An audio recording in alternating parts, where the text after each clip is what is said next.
गीता एक गरीब लड़की है। वह बिन माँ बाप की बेटी है, इसलिए उसकी सास और उसका पति उसे ज्यादा कुछ नहीं कहता। गीता के घर में गीता की ही चलती थी। वो जो कहती थी उसकी सास और उसका पति बिना कुछ कहे मान लेता था, क्योंकि वह एक बिन माँ बाप की बेटी थी और उसने शादी से पहले बहुत दुख दर्द सहा था। गीता घर का कोई काम नहीं करती थी। उसके घर का सारा काम उसका पति और उसकी सास करती थी और कुछ काम उसकी बेटी भी करती थी। गीता तो रोज अपना पर्स लेकर बाहर घूमने चली जाती थी।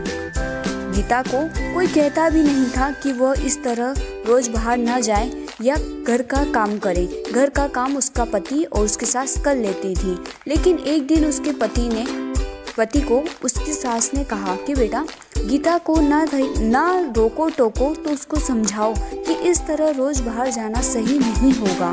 हाँ, वो बाहर जा सकती है, पर वो अगर कभी कभार जाए तो ठीक है, लेकिन अगर वो इस तरह रोज बाहर जाएगी तो हमारे समाज के लोग क्या कहेंगे।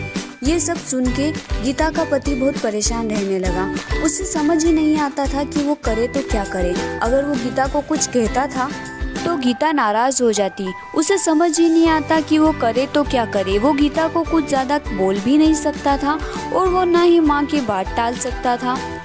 इसी तरह गीता रोज अपने ससुराल वालों को कुछ न कुछ कहती रहती। घर में कुछ भी करना हो गीता की ही चलती थी। वो अपने पति और अपनी सासू को बहुत बातें सुनाती थी। अगर उनसे कोई काम ठीक से नहीं होता तो भी वे उन्हें डांट लगाती थी। फिर भी उसका पति और उसकी सास चुपचाप उसकी सारी बातें सुनते रहते थे, ये सोचकर कि कभी ना कभी गीता को एहसास होगा कि वो जो व्यवहार करती है वो सही नहीं है।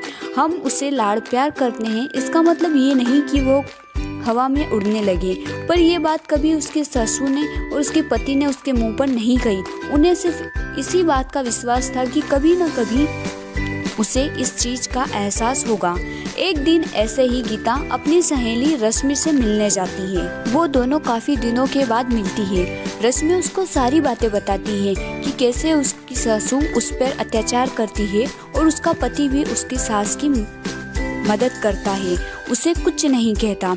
उसकी सास उसके पति को उसके खिलाफ भड़काती भी रहती है। वो चाहे कितना भी काम कर ले, कितनी भी अच्छी तरीके से घर की सारी साफ सफाई करे, सारा काम करे, फिर भी उसकी सासू उसमें नोकझोंक निकाली देती थी और उसका पति भी उसकी माँ का साथ देता था। जब ये बात रश्मि ने गीता को बताई तो गीता को एहसास हुआ कि वो तो अपने पति और अपने सासू के साथ इतना बुरा व्यवहार करती है, घर का कोई काम नहीं करती, फिर भी उसकी सासू और उसका पति उसे कुछ नहीं कहता। वो उन्हें बार बार छोटी छोटी चीज़ों के लिए हजारों बातें सुनाती है, फिर भी उसके सासू ने उसे कभी नहीं डांटा।